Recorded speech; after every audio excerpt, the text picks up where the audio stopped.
आवाज आ रही है?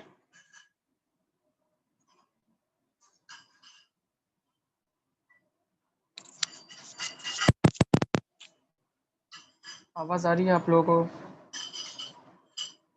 ओके, बट अभी तक काफी लोग नहीं आए हैं शायद।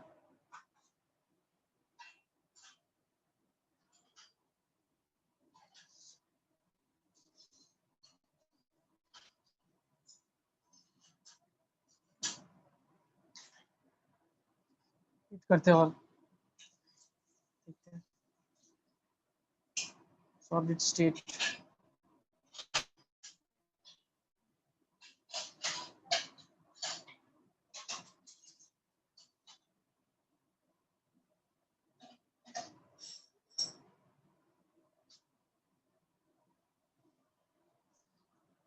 ओके, पूरा मैथ्स एंड थोड़ा ज्योमेट्री पे बेस्ड है, ठीक है, और थोड़ा सा इमेजिनेशन भी करना पड़ेगा। बाकी पहला लेक्चर है ना, तो इतना ज़्यादा नहीं, जैसे जैसे चैप्टर आगे बढ़ेगा वैसे इमेजिनेशन तो करना ही पड़ेगा आप लोग को, वरना ऑनलाइन ये चैप्टर थोड़ा मुश्किल होता है। अभी भी काफ़ी कम लोग हैं। चलो ठीक है, फिर भी मैं स्टार्ट करता हूँ कि बहुत टाइम हो गया। ओके, तो सॉलिड स्टेट, ठीक है। एक्चुअली स्टेट्स ऑफ मैटर अगर हम देखें तो उसमें 3 स्टेट होता है, right? Solid, liquid and gaseous. इसमें से हमने गैसियस पढ़ रखा है। गैसियस हमने 11th स्टैंडर्ड में पढ़ा है ना? गैसियस पूरा चैप्टर जो है वो 11th स्टैंडर्ड में था, किस फॉर्म में? स्टेट्स ऑफ मैटर करके एक चैप्टर था, है ना? 11th में एक चैप्टर था जिसका नाम था स्टेट्स ऑफ मैटर, वही था गैसियस के बारे में। वहां पर पूरा गैसियस के बारे में पढ़ा है ना? और अगर लिक्विड की बात करें तो लिक्विड भी हमने पढ़ लिया है। लिक्विड कौन सा चैप्टर है? सोल्यूशन। जो सोल्यूशन चैप्टर था वो लिक्विड से रिलेटेड था। सोल्यूशन वाला चैप्टर जो था वो लिक्विड से रिलेटेड था, है ना? तो बचा सिर्फ सॉलिड स्टेट। ये सॉलिड स्टेट, अब ये सॉलिड स्टेट के बारे में पढ़ना है, ठीक है? देखते हैं। ओके, तो क्या लिखा है? Introduction. As studied earlier, the solid state of matter is characterized by strong interparticle force of attraction। Logic सी बात है ना? ये तो हमें पता ही है कि जब दो पार्टिकल के बीच में अगर अट्रैक्शन बहुत ज्यादा होता है, बहुत ज्यादा, मैं बहुत ज्यादा बात कर रहा हूँ, स्टेट सॉलिड होता है ना? थोड़ा कम होता है तो लिक्विड होता है, और बहुत ही कम है फोर्स ऑफ अट्रैक्शन दो पार्टिकल के बीच में, तो वो गैसियस स्टेट में होता है ना? तो as a result most solid have definite shape and volume, है ना? सॉलिड वही होते हैं जिनका डेफिनेट शेप होता है, वॉल्यूम होता है, which change only slightly with the change in temperature and pressure, which change only slightly with the change in temperature and pressure। मतलब अगर टेम्परेचर बढ़ाओगे या प्रेशर बढ़ाओगे या प्रेशर कम ज़्यादा जो भी है, आप जो भी टेम्परेचर या प्रेशर चेंज करोगे उसके वजह से स्लाइट चेंजेस ही आएंगे उनके अंदर, ज़्यादा चेंजेस नहीं आते हैं। क्योंकि ज़्यादा चेंजेस किस में ऑब्जर्व होते हैं? प्रेशर और टेम्परेचर के अंदर, गैसियस स्टेट में सबसे ज़्यादा चेंजेस गैसियस स्टेट में आते हैं, है ना? The smallest constituent particle of various solids, सबसे स्मॉलेस्ट पार्ट क्या होता है सॉलिड का? एटम हो सकता है, आयन हो सकता है, और मॉलिक्यूल भी हो सकता है, ठीक है? किसी भी सॉलिड का सबसे छोटा सा छोटा पार्टिकल एटम भी हो सकता है, आयन भी हो सकता है, मॉलिक्यूल भी हो सकता है। All such smallest constituent particle of solid will be referred to as particles in this chapter. इन सारी चीजों को, या वो एटम हो, आयन हो, मॉलिक्यूल हो, उनको ये लोग किस वर्ड से बोलने वाले? पार्टिकल्स वर्ड यूज करेंगे उसके लिए, ठीक है? उसके लिए वर्ड यूज करेंगे लोग पार्टिकल्स, पार्टिकल्स वर्ड यूज करेंगे। ओके, तो स्टार्टिंग का थोड़ा सा थियोरिटिकल है, जैसे जैसे चैप्टर आगे जाएगा वैसे वैसे कंसेप्चुअल बनने वाला है। इमेजिनरी, आपको इमेजिनेशन करने पड़ेंगे, मैथ्स है, ज्योमेट्री है, बहुत सारी चीजें हैं इसके अंदर, ठीक है? ओके, स्टार्टिंग का पार्ट, स्टार्टिंग का भी है और लास्ट का भी है थोड़ा थोड़ा। तो टाइप्स ऑफ सॉलिड्स, कितने टाइप के सॉलिड्स हैं? तो there are two types of solid, namely crystalline and amorphous. Perfect, दो टाइप के सॉलिड होते हैं, एक क्रिस्टलाइन होता है, एक अमरफस होता है। इसका मतलब क्या है? देखो सुनो, जब कभी भी कोई भी सॉलिड, अगर कोई भी सॉलिड है और उसको अगर आप माइक्रोस्कोपिकली देख रहे हो, तो सॉलिड को अगर आप माइक्रोस्कोपिकली देख रहे हो, ठीक है, और उसके अगर जो कॉन्स्टिट्यूएंट पार्टिकल्स हैं, उस सॉलिड के जो भी कॉन्स्टिट्यूएंट पार्टिकल है, चाहे वो एटम हो, आयन हो, मॉलिक्यूल हो, जो भी है, अगर वो डेफिनेट पैटर्न में अरेंज है, जैसे मैं अभी बना रहा हूँ, एक मिनट,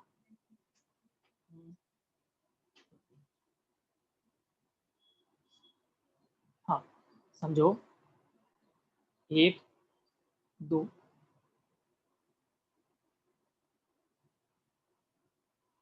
आप देख रहे हो मैं जो डॉट्स ड्रॉ कर रहा हूँ, वो डॉट्स देखो कैसे है, एक परफेक्ट डिस्टेंस। अभी देखो मैंने जो ड्रॉ किया उसमें थोड़ा बहुत तो डिफरेंस हो गई, एग्जैक्ट नहीं, बट जो क्रिस्टलाइन सॉलिड्स होते हैं उनके अंदर जो डिस्टेंस होता है दो पार्टिकल के बीच में, वो एकदम फिक्स्ड होता है।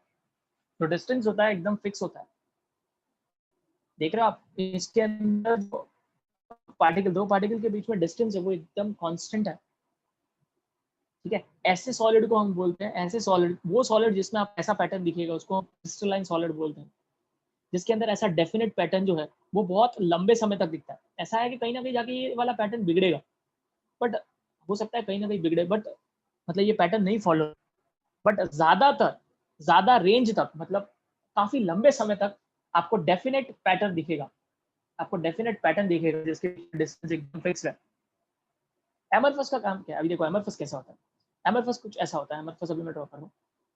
एमरफस देखो कैसा है, पहला पार्टिकल तो थोड़ी देर के लिए फॉलो होगा, फिर अभी देखो अचानक से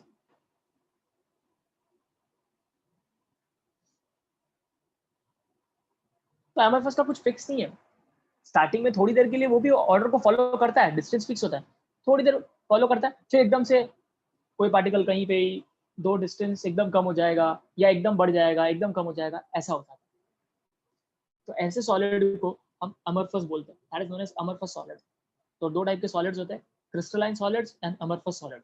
पहले तो ये पता होना चाहिए, ठीक है, बहुत ज्यादा इंपॉर्टेंट है। इसका जो डिस्टिंग्विश बिटवीन है वो बोर्ड्स में बहुत बार आया हुआ है। इसका जो डिस्टिंग्विश बिटवीन है, distinguish between crystalline solid and amorphous solid, ये बहुत बार आया हुआ है, तो आपको पढ़ना होगा, ठीक है। अच्छा, 1.2.1 एंड 1.22 इज ओमिटेड। देखते हैं कौन सा हिस्सा है ये। 1.21 यानी क्रिस्टलाइन सॉलिड और अमरफस सॉलिड, ठीक है, ओमिट कर दिया उन्होंने। ओके, कोई बात नहीं। आप श्योर हो ना यतीश कि ओमिटेड है?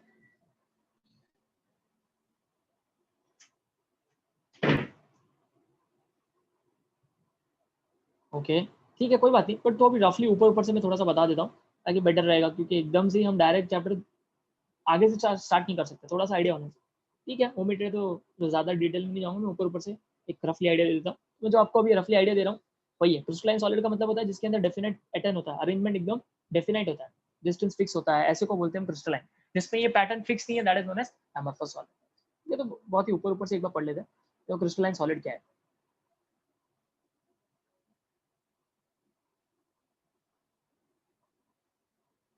क्या बोल रहे हो, मैं समझा नहीं, इंग्लिश में ऐसे ही लिखा है सर, मतलब क्या बोल रहे हो लिस्ट में?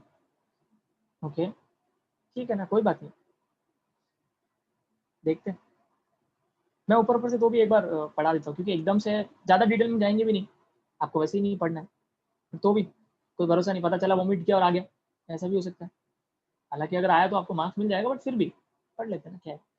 ओके, ज़्यादा ध्यान नहीं देंगे, चलो ठीक है, आगे देखते हैं। क्या खासियत होती है क्रिस्टलाइन सॉलिड्स? क्रिस्टलाइन सॉलिड्स की कुछ खास बातें होती है, कुछ कैरेक्टरिस्टिक्स होते हैं उनके। क्या कैरेक्टरिस्टिक्स है वो देखो। The study of many crystalline solids indicate that they possess the following characteristic properties। पहले अगर अभी आपको ओमिट किया है तो बात अलग है, वरना ये सबसे ज्यादा इंपॉर्टेंट पार्ट हुआ करता था। ये प्रॉपर्टीज क्या है देखो, पहला property, there is a regularity and periodicity in the arrangement of constituent particles. मैंने अभी तो बताया वो आपको, there is a regularity, distance fix है ना, पीरियोडिसिटी है, परफेक्टली अरेंज्ड है ना, in the crystalline solids. The ordered arrangement of particle extend over a long range, बहुत देर तक, काफी डिस्टेंस तक आपको वो ऑर्डर्ड अरेंजमेंट दिखेगा। मैंने बोला ना कहीं जाके थोड़ा बहुत खराब हो सकता है वो, बट काफी लंबे टाइम तक, काफी रेंज तक वो आपको डेफिनेट पैटर्न दिखेगा। ऐसा एमरफस में नहीं होता है। और क्या याद रखना है, crystalline solids sharp melting point, उनकी एक शार्प मेल्टिंग पॉइंट होती है। मतलब अगर क्रिस्टलाइन सॉलिड, किसी ने आपको बोल दिया कि ये क्रिस्टलाइन सॉलिड है और इसकी बॉइलिंग पॉइंट 81.1 डिग्री सेल्सियस है, ठीक है, मैं ऐसे ही बोल रहा हूँ रफली 81 पॉइंट, तो वो 81.1 पे ही उसकी बॉइलिंग पॉइंट 81.1 है, तो उतनी ही रहने वाली, ठीक है, एकदम शार्प है, रेंज नहीं है। एमरफस में कैसा रहता है, रेंज रहता है। मतलब मैं अगर बोल सकता हूँ कि 10 से लेके 15 तक, ऐसे हाइपोथेटिकल बोल रहा हूँ, तो इसकी बॉइलिंग पॉइंट 10 डिग्री से लेकर 15 डिग्री तक हो सकती है, उसके बीच में कुछ भी हो सकता है, 10 हो सकता है, 11 हो सकता है, 11.5 हो सकता है, कुछ भी हो सकता है, तो उसमें रेंज रहता है। क्रिस्टलाइन सॉलिड होता है उनका शार्प मेल्टिंग पॉइंट होता है, because they melt, boiling point की बात कर रहा था, मेल्ट यहाँ पे मेल्टिंग की बात चली, ठीक है। तो that they melt at a definite temperature, एक परफेक्ट टेम्परेचर पे मेल्ट होते हैं। फिर क्या लिखा है, all crystalline solid except those having cubic structures are anisotropic. ये सबसे ज्यादा इंपॉर्टेंट, ये सबसे ज्यादा इंपॉर्टेंट एमसीक्यू आता है, ठीक है। क्रिस्टलाइन की क्या खासियत है, एनआइसोट्रॉपी। एनआइसोट्रॉपी जो है वो क्रिस्टलाइन सॉलिड की खासियत है। अब ये होता क्या है एनआइसोट्रॉपी, ठीक है, ज्यादा डिटेल में मत जाना, मैं जितना बता रहा हूँ उतना ही रहना। एनआइसोट्रॉपी नाम से पता चलता है। आइसो का मतलब क्या सिखाया मैंने अभी तक आपको, आइसो का मतलब होता है सेम, है ना। आपने पढ़ा होगा आइसोमेरिज्म, है ना। तो जब भी आपने आइसोटोप्स पढ़ा होगा, आइसो बार पढ़ा होगा, आइसो इलेक्ट्रॉनिक पढ़ा है, मैंने पढ़ा है, तो आइसो का मतलब क्या होता है, सेम। पर यहाँ है एन आइसो, एन आइसो मतलब नॉट सेम। ट्रॉपिक, ट्रॉपिक का मतलब होता है डिस्टेंस, ट्रॉपिक का मतलब होता है, सॉरी डिस्टेंस, डायरेक्शन। ट्रॉपिक का मतलब होता है डायरेक्शन। तो इसका क्या मतलब है, अभी देखो यहाँ पर ये ध्यान से देखो, ये जो आपको ये दिया है यहाँ पर, ये जो फोटो दिया है, ये फोटो बता रहा है एनाइसोट्रॉपिक। इसका क्या मतलब है, इसका ये मतलब है, एनाइसोट्रॉपिक का मतलब क्या है वो सुनो पहले। तो एनाइसोट्रॉपिक का मतलब है कि अगर आप डिफरेंट डिफरेंट डायरेक्शन में जाओगे ना, तो आपको फिजिकल प्रॉपर्टीज, कोई एक फिजिकल प्रॉपर्टी आपने सिलेक्ट कर दी, समझो रिफ्रैक्टिव इंडेक्स, ठीक है, रिफ्रैक्टिव इंडेक्स। तो अगर रिफ्रैक्टिव इंडेक्स है ना, अगर देखो ए बी वाले पाथ, यहाँ पर ए बी दिख रहा है, तो ए बी वाले पाथ से देखोगे ना तो आपको रिफ्रैक्टिव इंडेक्स कुछ और मिलेगा। आप सी डी वाले पाथ से जाओगे तो आपको रिफ्रैक्टिव इंडेक्स थोड़ा अलग मिलेगा, और अगर आप ई एफ वाले पाथ से जाओगे तो आपको रिफ्रैक्टिव इंडेक्स अलग मिलेगा। मतलब यहाँ पर फिजिकल प्रॉपर्टी चेंज हो रही है with the change in direction. Physical property की जो वैल्यू है वो चेंज हो रही है with the change in direction. ऐसी प्रॉपर्टी को बोलते हैं anisotropy. Physical property, if physical property changes with the change in direction, that kind of property, और that is simply known as anisotropy. इसको एनाइसोट्रॉपी बोलते हैं। और एनाइसोट्रॉपी किसकी कैरेक्टरिस्टिक प्रॉपर्टी है, क्रिस्टलाइन सॉलिड, ठीक है। एमरफस में आइसोट्रॉपिक है, वहां पर डायरेक्शन चेंज करने पर प्रॉपर्टी चेंज नहीं होती है, वहां पर डायरेक्शन चेंज करोगे ना तो प्रॉपर्टी सेम रहेगी। अब रीजन रीजन नहीं है, कुछ दिया नहीं रीजन आपको भी ज्यादा। अब रीजन अगर आपको देखना है तो वैसे देख भी सकते हो, रीजन ध्यान से देखो। जब आप ए बी वाला पाथ देख रहे हो तो उसके बीच में कौन से पार्टिकल्स आ रहे हैं, पिंक वाले सर्कल्स आ रहे हैं, बराबर है। अब सीडी वाला जो लाइन इन्होंने ड्रॉ की है, सीडी वाली लाइन, उसके बीच में कौन से पार्टिकल्स आ रहे हैं, ब्लू कलर के पार्टिकल्स आ रहे हैं। जब अगर आप ई एफ वाला देख रहे हो, ई एफ वाला, तो वहां पर पिंक ब्लू, पिंक ब्लू। ये क्यों प्रॉपर्टी चेंज हो रही है, बिकॉज पार्टिकल चेंज हो रहे हैं, पार्टिकल चेंज हो रहे हैं। तो ये रीजन है उसके पीछे, उसकी फिजिकल प्रॉपर्टी का चेंज होना with the change in direction, that simply known as anisotropy, that simply known as anisotropy. Anisotropy is a characteristic property of crystalline solid, ठीक है। वही लिखा है, all crystalline solids except those having cubic structure, ठीक है, cubic होता है उसमें नहीं होता, ऐसा बोल रहे हैं। In other words, their properties like refractive index, thermal and electrical conductivities are different in different directions, are different in different directions। मैंने आपको यही समझाया, ठीक है। एग्जांपल दिया, ice, salt such as NaCl, metal such as sodium, gold, copper, material such as diamond, graphite, ceramics are the examples of crystalline solids. काफी short कर दिया, पहले काफी बड़ा होता था। क्लियर है क्रिस्टलाइन सॉलिड्स? यार आज इतने कम लोग क्यों है, सब तक पहुंचा नहीं क्या ये लिंक, ऐसा कुछ हुआ है क्या? मुझे ऐसा लग रहा है कि इतना ही होता है, मैं एक्चुअली कंफ्यूज हो जाता हूँ। इतना ही होता है कि कम है रियल में नंबर्स?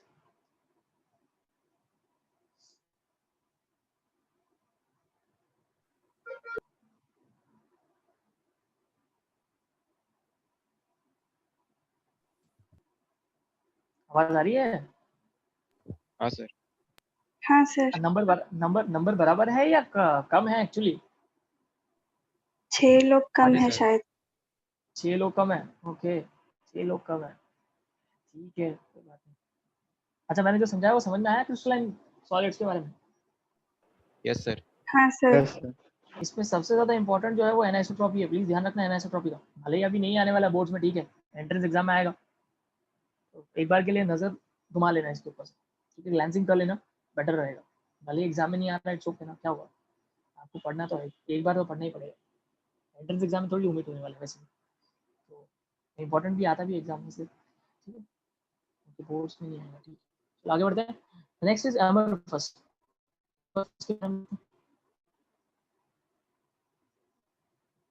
फटाफट पढ़ा देता हूँ खाली। उसका रिवर्स रहेगा। देखो, the particles of the liquid are in constant motion. Liquid के पार्टिकल्स ऑब्वियसली कांस्टेंट मोशन में होते हैं, है ना। The stop action photograph of a liquid describes the amorphous state. तो कुछ भी इन्होंने सब लिखा है, वो छोड़ो। मैं आपको बताता हूँ, अगर कोई आपको पूछे कि मिरर क्या है, मिरर मिरर मिरर पूछ रहा हूँ मैं, सॉरी, ग्लास, ग्लास क्या है। अगर कोई आपको बोले कि ग्लास क्या है, तो आपको याद रखना है ग्लास इज एमरफस सॉलिड है। ग्लास जो है एमरफस सॉलिड है, और एमरफस सॉलिड जो होते हैं ना, उनको हम सूडो लिक्विड बोलते हैं। सूडो लिक्विड यानी फॉल्स लिक्विड्स, मतलब वो लिक्विड के कैटेगरीज में आते हैं बट फॉल्स लिक्विड है। अब कैसे, ये कैसे हुआ, इसका क्या, मेरे कहने का मतलब है फिर कि ग्लास जो है वो लिक्विड है। ग्लास जो है वो एक तरह का लिक्विड है। कौन सा टाइप का लिक्विड है, सूडो लिक्विड या फॉल्स लिक्विड है, या सूडो सॉलिड भी बोल सकते हो आप, फॉल्स सॉलिड भी बोल सकते हो, इस सब वर्ड यूज कर सकते हो। ठीक है, एमरफस है। क्यों, ये कैसे प्रूव हुआ, अगर आप ध्यान से, हालांकि जो आपके घर में जो ग्लास है, मतलब जो फ्रेम रहेगी जहाँ पर भी आपके विंडोज में, हालांकि आप नहीं देख सकते बिकॉज उसको पूरा कवर किया हुआ है, और अगर आप किसी ग्लास को ऑब्जर्व करोगे ना, तो ग्लास क्या होता है ना, देखो पहली बात तो ये कि लिक्विड हम किसको बोलते हैं, लिक्विड हम उसको बोलते हैं जो फ्लो करता है, जो जिसके पास फ्लो फ्लूइडिटी की प्रॉपर्टी होती है ना, फ्लूइडिटी, जो एक जगह से दूसरी जगह पर मूव कर सकता है, उसको हम लिक्विड्स बोलते हैं, है ना, उसको हम लिक्विड बोलते हैं। ऐसा ही सेम ऑब्जर्व किया जाता है ग्लास के अंदर।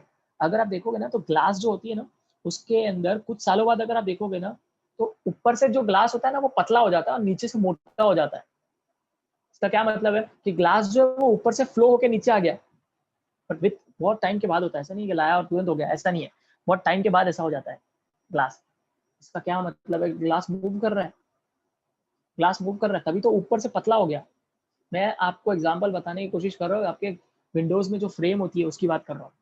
तो ग्लास जो होता है ना, उसमें क्या होता है, ऊपर से ग्लास नीचे की तरफ फ्लो करता है, तो क्या होता है, ऊपर वाला जो ग्लास वाला हिस्सा है वो पतला हो जाता है, थिन हो जाता है, तो नीचे वाला है वो थोड़ा सा मोटा हो जाता है, ऐसा है। इसीलिए ग्लास को बोला जाता है pseudo liquid, pseudo solid, false solid, false liquid, ये है। ठीक है, ये ध्यान रखना। ठीक है, तो उनको हम एमरफस बोलते हैं। जैसे ग्लास जो होता है वो एमरफस में आता है। एमरफस का सबसे बेस्ट एग्जांपल ग्लास है। चलो ज्यादा डिटेल में नहीं जाते। चलो क्या लिखा है, हाँ, in fact they are called super cool liquid. Super cool liquid भी बोलते हैं, सुपर कूल लिक्विड। एग्जाम में अगर क्वेश्चन आ जाए सुपर कूल लिक्विड किसको बोलते हैं, एमरफस सॉलिड को ही बोलते हैं।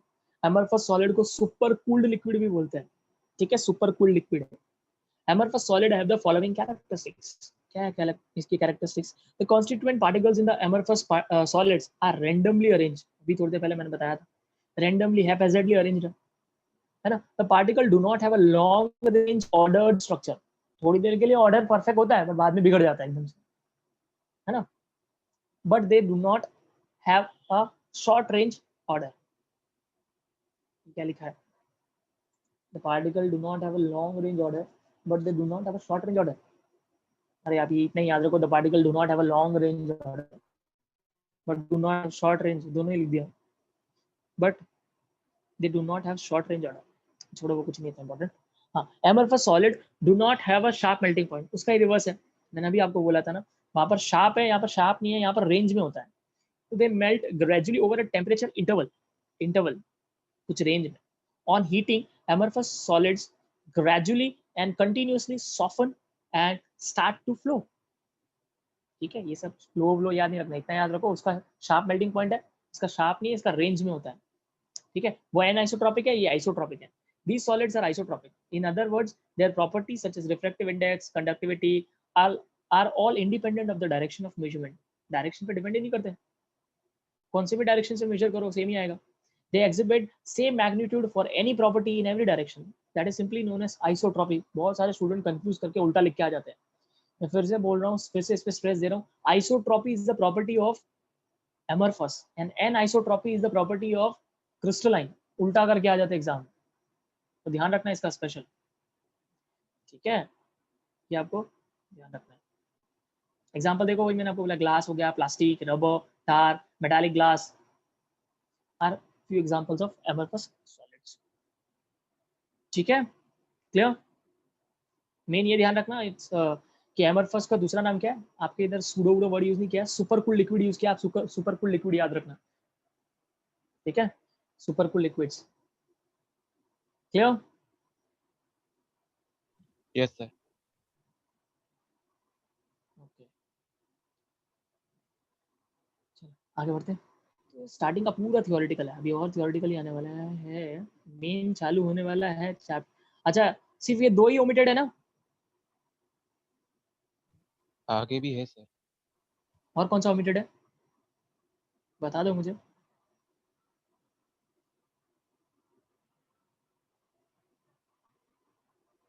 1.7.3 नहीं, मुझे लिख के भेजो मैसेज में। 1.7.3 देखना पड़ेगा, वो कोई इंपॉर्टेंट पार्ट नहीं ओमिट करे।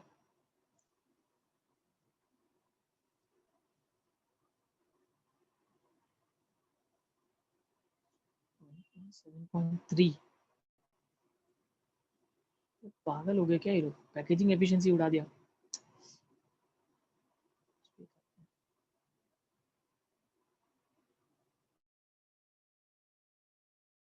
थियोरेटिकल पार्ट तो निकाला तो एक मिनट।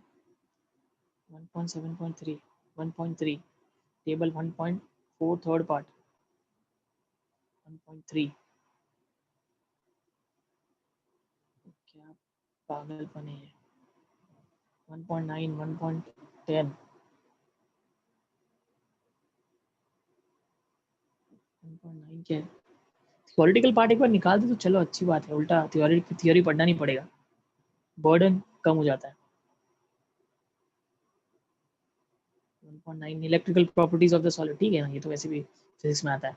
हाँ ठीक है, ये तो निकाला तो अच्छी बात ही है, उल्टा टेंशन नहीं। 1.9 तो हटाया तो अच्छी बात ही है। 1.10 1.10 क्या है, मैग्नेटिक प्रॉपर्टी भी ठीक है ना। डायमैग्नेटिक पैरामैग्नेटिक, ये तो फिजिक्स में, ये भी फिजिक्स का ही पार्ट है। डायमैग्नेटिक पैरामैग्नेटिक फेरोमैग्नेटिज्म, ये सब सीटी के पॉइंट ऑफ व्यू से, एंट्रेंस एग्जाम के पॉइंट ऑफ व्यू से कुछ हद तक इम्पोर्टेंट है, कुछ क्वेश्चंस आते हैं। ठीक है, और क्या हटाया है 1 पॉइंट, इसका मैं स्क्रीनशॉट ही ले लेता हूँ। 1.3 1.4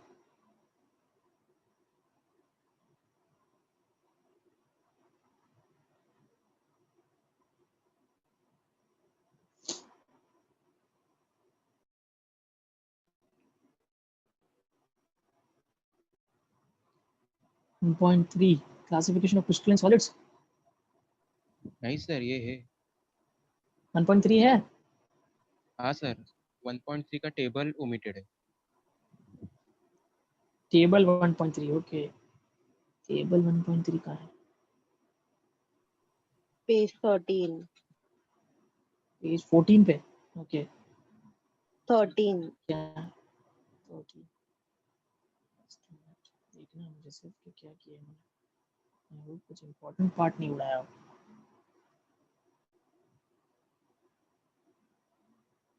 ठीक है, अच्छा नहीं, ये भी कहाँ ठीक है यार, ये कोई मतलब ही नहीं बनता, इसको निकालने का कोई मतलब ही नहीं है। जब आपको ऊपर का सब पढ़ना है, पैकेजिंग एफिशिएंसी यहाँ पे जो दिया है ऊपर वाले स्टेप्स, उसी को उन्होंने नटशेल में लिखा है बॉक्स के अंदर, इसको निकालने का क्या मतलब है यार, तो क्या करवाना क्या चाहते फिर। ये क्या है, ये भी क्यों हटाया, ये सब तो पढ़ाना ही पड़ेगा, वैसे ही कोई मतलब नहीं निकलता फिर ऐसे, कुछ भी रैंडमली निकालने से कोई मतलब ही नहीं है वैसे।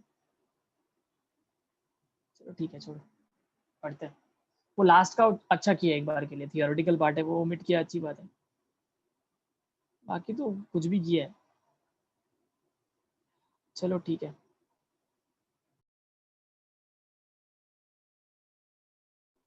ओके। हाँ, नेक्स्ट टॉपिक हमारा है isomorphism and polymorphism. Isomorphism and polymorphism, वो क्या है ये। Similarity or dissimilarity in a crystal structure of different solid is described as isomorphism, similarity और dissimilarity। क्रिस्टल जो स्ट्रक्चर होता है, ठीक है, अगर उनमें सिमिलैरिटी है तो it is known as isomorphism. ठीक है, उसको बोलते हैं आइसोमॉर्फिज्म। ये क्या है, क्रिस्टल स्ट्रक्चर क्या होता है मैं बताता हूँ आपको। क्रिस्टल स्ट्रक्चर का मतलब होता है, क्यों अटक रहा है, ये देखो, ये टोटल 7 क्रिस्टल सिस्टम है। Cubic, orthorhombic, tetrahedral, monoclinic, rhombohedral, triclinic, hexagonal, ये सब शेप्स है क्रिस्टल के। तो अगर समझो, वो आप ऐसे बता ही नहीं सकते, उसको आपको रट्टा करना पड़ेगा। अगर मतलब अभी किसी ने लिख लिया कि क्या NaCl और KCl, NaCl और KCl आइसोमॉर्फिक है या नहीं है, कैसे पता चलेगा आपको? आप थोड़ी वहां पर NaCl के अंदर आपको दिख रहा है कि इसका शेप कैसा है, इसका शेप ऑर्थोरोम्बिक है या इसका शेप टेट्राहेड्रल है, आपको थोड़ी पता पड़ेगा। तो ये आपको रट्टा करना पड़ेगा, ठीक है, कि किसका क्रिस्टल जो स्ट्रक्चर है वो सेम है। जिसका क्रिस्टल स्ट्रक्चर जो है सेम होता है उसको हम बोलते हैं आइसोमॉर्फिज्म। वापस same, iso, morpho, morpho means structure, समझ में आया? तो ऐसे को बोलते हैं आइसोमॉर्फिज्म, जिनके क्रिस्टल स्ट्रक्चर सेम होंगे किसी दो। समझो अगर NaCl और KCl दोनों का क्रिस्टल स्ट्रक्चर सेम है, दोनों समझो मोनोक्लिनिक है, से हाइपोथेटिकल बता रहा हूँ, दोनों समझो मोनोक्लिनिक है, तो दोनों आपस में क्या हो जाएंगे, आइसोमॉर्फिक। तो आइसोमॉर्फिक आप देख के नहीं बता सकते, आपको ये हाँ कुछ क्लूज होते हैं, बट फिर भी आपको कुछ हद तक रट्टा ही मारना पड़ेगा ये, ठीक है। इसको बोलते हैं, बहुत इंपॉर्टेंट टेबल है। अच्छा हुआ इसको नहीं इन्होंने हटा दिया, ये बहुत ज्यादा इंपॉर्टेंट टेबल है। ये 7 क्रिस्टल सिस्टम बोलते हैं इसको, ठीक है। और 14 ब्रेविस लैटाइसिस बोलते हैं, 14 ब्रेविस लैटाइसिस। अब मैं बोल रहा 7, अभी 14 कहाँ से आया? 14 ऐसे कि एक के अंदर देखो कितने, 3। तो ये जो अंदर वाले है ना, ये ब्लू के अंदर, इनको टोटल गिनोगे ना तो ये 14 है। क्या है सब आपको धीरे धीरे आइडिया आ जाएगी। तो पहले वाले के अंदर 3 है, फिर 4 7, 7 to 9, 9 to 11, 11 और 3 14। तो इनको बोलते हैं 14 ब्रेविस लैटाइसिस। देखो ऊपर लिखा भी है, द नेम्स ऑफ 14 ब्रेविस लैटाइसिस, ठीक है। तो ये बहुत ज्यादा इंपॉर्टेंट 7 क्रिस्टल सिस्टम। तो एग्जाम में क्वेश्चन आता है क्रिस्टल सिस्टम कितने हैं, तो 7 है आंसर। ब्रेविस लैटाइसिस कितने, 14। तो उल्टा सुल्टा करके आ जाते हैं। प्लीज ये चीजें पता होनी चाहिए। क्रिस्टल सिस्टम 7 है, ब्रेविस लैटाइसिस 14। क्या होता है ये सब आपको आगे इस चैप्टर में क्लियर हो जाएगा, ठीक है। तो उसका ध्यान रखना। तो वो ये होता है आइसोमॉर्फिज्म। अब वापस इस पे आ जाते हैं, ओके। तो देखो, 2 or more substances having same crystal structures are said to be isomorphous. In this substance, the chemical composition has same atomic ratio. आप उससे भी चेक कर सकते हो, अगर सेम केमिकल रेशियो है तो कुछ हद तक वो लोग दोनों आइसोमॉर्फ हो सकते हैं। जैसे सेम केमिकल रेशियो का मतलब क्या है कि देखो NaF और MgO, Na कटायन कितना है, 1, F क्या है, एनायन, एक कटायन एक एनायन। MgO में भी वैसे ही है, एक कटायन एक एनायन, है ना। तो जब कभी भी अगर उन दोनों के अंदर सेम एटॉमिक रेशियो, दोनों का एटम रेशियो सेम है, एटम का रेशियो अगर सेम है, टोटल भी काउंट कर सकते हो, NaF 2 एटम, MgO 2 एटम, ठीक है। तो जब एटम का रेशियो सेम है तो भी वो लोग आइसोमॉर्फस होते हैं, बट मैं बोल रहा हूँ गारंटी नहीं है, ये फिक्स भी नहीं है, ऐसा जरूरी नहीं है, ठीक है। बट ठीक है, इन्होंने लिखा है, इट्स ओके। नेक्स्ट देखो NaNO3 एंड CaCO3, अगेन वही है, अगर आप ध्यान से देखोगे तो कितने एटम है NaNO3 में, Na 2 5, CaCO3 में वही है 5। तो ये भी आइसोमॉर्फस है and have the same atomic ratios 1:1। इसके पहले वाले में 1:1 है, दूसरे वाले में क्या रेशियो है, 1:1:3। तो 1:1:3 respectively of the constituent atom. याद रखना NaCl और KCl दोनों का रेशियो भी 1:1 ही है ना, NaCl KCl, बट वो आइसोमॉर्फस नहीं होते हैं। ये यहाँ पे मेंशन करने चाहिए था इनको, जो इन्होंने नहीं किया है, बट मैं आपको बता रहा हूँ, प्लीज हो सके तो नोट करके रखना इसको कि NaCl एंड KCl बीइंग उनका रेशियो सेम है, then too they are not isomorphous और they are not isomorphic of each other. Clear है, समझ में आया? Yes sir. ठीक है। तो यहाँ हम देख के बोल सकते हैं और बोल नहीं भी सकते, ऐसा कुछ है ये। तो आइसोमॉर्फिज्म अभी इनमें इन्होंने बोला है कि ठीक है, तो इन्होंने 2 एग्जांपल दिए, आप दोनों याद रखो, NaF और MgO, दूसरा NaNO3 और CaCO3, ठीक है। इसको आइसोमॉर्फिज्म बोलते हैं। पॉलीमॉर्फिज्म, पॉलीमॉर्फिज्म का दूसरा मतलब होता है एलोट्रॉपी। एलोट्रॉप, देखो ध्यान रखो, पॉलीमॉर्फिज्म और आइसोमॉर्फिज्म में बहुत डिफरेंस है। आइसोमॉर्फिज्म क्या होता है, 2 अलग अलग सब्सटेंस है, मतलब एक मैं से हाइपोथेटिकल बता रहा हूँ, एक A है और एक B है, एक A है और एक B है, दैट इज आइसोमॉर्फिज्म। ए और बी दोनों का क्रिस्टल स्ट्रक्चर सेम है, इसीलिए वो लोग आइसोमॉर्फिज्म कहलाते हैं। पॉलीमॉर्फिज्म का मतलब क्या है? पॉलीमॉर्फिज्म का मतलब होता है कि एक ही स्ट्रक्चर के दो अलग अलग फॉर्म या एक से ज्यादा फॉर्म। जैसे कि मैं अगर बोलूं कैपिटल ए स्मॉल ए और हिंदी का अ ले लो, ऐसी कंपैरेटिव के लिए बोल रहा हूँ, प्लीज कंपेयर मत करना कि सर ये कहाँ से आ गया, सिर्फ ऐसी हाइपोथेटिकल बोल रहा हूँ कि तीनों एक तरह से अगर आप देखो कि हिंदी का जो भी सबसे पहला शुरुआत है वो अ से होता है, राइट? और इंग्लिश में भी अगर आप देखोगे तो कैपिटल ए और स्मॉल ए, तो वो क्या है, एक तरह के वो ए के ही डिफरेंट फॉर्म्स बोल सकता हूँ। एक ए और बी बोल रहा था मैं, जब ए और बी बोल रहा हूँ तो वो आइसोमॉर्फिज्म होता है। जब मैं एक ही चीज के अलग अलग फॉर्म बोल रहा हूँ, एक ही चीज के अलग अलग फॉर्म बोल रहा हूँ, that is known as polymorphism. That is known as polymorphism. Best example आप देख सकते हो कार्बन का, डायमंड, ग्राफाइट, फुलरिन, है ना? डायमंड वो भी कार्बन से बना हुआ है, ग्राफाइट वो भी कार्बन से बना हुआ है, एंड फुलरिन आपने पता नहीं सुना है या नहीं सुना, फुलरिन तीनों तीनों कार्बन से ही बने हुए हैं। तो एटम तो सेम है तो कार्बन ही, बट उसके डिफरेंट फॉर्म्स है, उसके डिफरेंट फॉर्म्स है, दैट इज पॉलीमॉर्फिज्म। उसको पॉलीमॉर्फिज्म बोलते हैं। तो प्लीज क्लियर रहना कि आइसोमॉर्फिज्म क्या है और पॉलीमॉर्फिज्म क्या है। समझ में आया मैंने क्या समझाया? हाँ सर। हाँ सर। ठीक है, तो different form of same atom, different form of same substance, that is known as polymorphism. Poly means many, poly means many मतलब सिंगल, एक ही चीज के different forms, many forms, that's why it is known as polymorphism. तो देखो क्या लिखा है, a single substance that exists in two or more form or crystalline structure is said to be polymorphous. Polymorphs of a substance are formed under different conditions. For example, calcite and argonite are two forms of calcium carbonate. तो दोनों ही CaCO3 है। आप सबको पता है कि calcium carbonate क्या होता है, CaCO3, बट एक का नाम कैल्साइट है, दूसरे का नाम आरागोनाइट है। ठीक है, तो CaCO3 की दो डिफरेंट फॉर्म है, that is known as polymorphism. भाई अगर आप मैं पूछूं आपको कि CaCO3 एंड NaNO3 क्या है, आइसोमॉर्फस। बट CaCO3 के दो form calcite and aragonite are polymorph of each other. जैसे alpha quartz, beta quartz, cristobalite are three of the several form of silica. आपको पता है सिलिका का फॉर्मूला क्या होता है?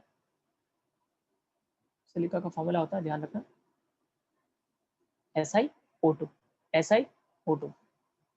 ठीक है, तो ये सब, इन सब का फॉर्मूला सेम है, बट इनमें कुछ ना कुछ थोड़ा बहुत डिफरेंस है। ठीक है, तो alpha quartz, beta quartz and cristobalites are the three of the several form of silica. Polymorphism occurring in element is called allotropy. Allotropy. For example, three polymorphic allotropic, देखो polymorphic और allotropic एक ही होता है, form of carbon are diamond, graphite and fullerene. समझ में आ गया? हाँ sir. Yes sir. तो एकदम सिंपल सा कंसेप्ट है, बस ज्यादातर लोग इसमें कंफ्यूज होता है, इसलिए मैं आपको पहले ही बता चुका, एग्जांपल देके समझाया अच्छे से कि एक ए और बी है, दूसरा एक ही डिफरेंट फॉर्म्स इज पॉलीमॉर्फिज्म, और पूरा सब्सटेंशियल डिफरेंस होना इज आइसोमॉर्फिज्म। ठीक है, एग्जांपल के साथ याद रखना, इसका क्वेश्चन आ सकता है आइसोमॉर्फिज्म करके और पॉलीमॉर्फिज्म करके। ठीक है, next classification of crystalline solids, देखो लिखा भी है, देखो सिलिका फॉर्मूला लिखा है SiO2। So many crystalline forms of silica SiO2 are found in nature. Three of them are alpha quartz, beta quartz and crystallite. देखो उनके फोटोज दिए, ठीक है। इनफैक्ट इसमें से एक तो यूज होता है USG में। USG पता है क्या किसी को? नहीं पता होगा, कहाँ से पता होगा? USG anyone? किसी को पता है USG क्या होता है? No sir. USG का मतलब होता है अल्ट्रासोनोग्राफी। सोनोग्राफी पता है ना, सोनोग्राफी सबको पता होगा, यस सर। है ना, एक्सरे सोनोग्राफी। तो सोनोग्राफी पता नहीं किसी ने कराया या नहीं कराया, तो सोनोग्राफी में एक क्या बोलते हैं, एक सब्सटेंस होता है जो डॉक्टर साथ में लेके बैठता है, और वो है ना उसको है ना वो बॉडी के सरफेस पे घुमाता है, और वो स्क्रीन के ऊपर रिकॉर्ड होता है कि उसके बॉडी के अंदर क्या दिख रहा है। ठीक है। तो वो जो मशीन जो डॉक्टर ने अपने हाथ में पकड़ के रखा होता है, एक तरह से रिमोट बोल सकते हैं या जो भी बोलो आप, वो उसके हाथ में जो होता है, ठीक है, उसके अंदर ये होता है क्वार्ट्स, इसके अंदर ये क्वार्ट्स होता है, ठीक है। ऐसे ही मैं याद आया इसलिए मैंने आपको बता दिया, अल्ट्रासोनोग्राफी में यूज होता है इसका। Okay, classification of crystalline solids. अब क्रिस्टलाइन सॉलिड भी बहुत सारे टाइप्स के, और ये बहुत ज़्यादा अगेन बहुत फेमस क्वेश्चन में से एक है, और मेरे को ये पर्सनली हेडेक लगता है, बट आप ऊपर है कि आपको कैसा लगे। क्रिस्टलाइन सॉलिड से क्लासिफिकेशन, आयनिक सॉलिड, कौन से सॉलिड मैं पहले आपको ऊपर से बता देता हूँ। पहला है आयनिक सॉलिड, फिर है कोवेलेंट सॉलिड। कोवेलेंट को हम नेटवर्क सॉलिड्स भी बोलते हैं, कोवेलेंट को हम नेटवर्क सॉलिड भी बोलते हैं, जाइंट सॉलिड भी बोलते हैं, काफी बड़े होते हैं इसलिए, ठीक है। इसके अलावा मॉलिक्यूलर सॉलिड्स, मॉलिक्यूलर क्रिस्टल लिखा है बट ठीक है, मॉलिक्यूलर सॉलिड भी बोलते हैं। मॉलिक्यूलर के अंदर वापस देखो क्या है, मॉलिक्यूलर के अंदर वापस कितने टाइप्स है, देखो बहुत सारे टाइप्स ऐड कर रखे, 3 टाइप है। Weak dipole dipole interaction, very weak dispersion और London forces, and intermolecular hydrogen bond, 3 इसके अंदर ऐड कर। फिर मेटालिक सॉलिड्स, मेटालिक सॉलिड्स, ठीक है। मेटालिक सॉलिड इसको इन्होंने समराइज किया होगा टेबल के अंदर, दिया है कि कोई टेबल 1.1 खोल तो रखा है इन्होंने, क्या है the properties of different types of solids are in table 1.1। ये टेबल, इसको याद कर लो तो चलेगा, इसको याद करके जाना पड़ेगा। आयनिक solid, network solids, molecular solids में क्या है, मेटालिक सॉलिड्स में क्या है, ठीक है। देखते क्या है इसके अंदर, मतलब रट्टूफा, एक तरह से पूरा रट्टूफा है, कुछ भी कंसेप्ट नहीं है यहाँ, पूरा थियोरिटिकल है, ठीक है। पढ़ते हैं। A classification of crystalline solids. Crystalline solids are further classified into 4 categories: ionic solids, covalents, network solids, ठीक है, molecular solids and metallic solids। 4 type है, याद रखना। आयनिक, नाम भी पता चलता है आयनिक सॉलिड। आयनिक सॉलिड मतलब इनका कॉन्स्टिट्यूएंट पार्टिकल क्या होगा, आयंस, है ना, इनका कॉन्स्टिट्यूएंट पार्टिकल क्या होने वाला है, आयंस। तो आयनिक crystals have the following characteristics. Okay, session खत्म होने वाला है तो प्लीज वापस ज्वाइन कर लेना, आई थिंक रुक ही जाते हैं।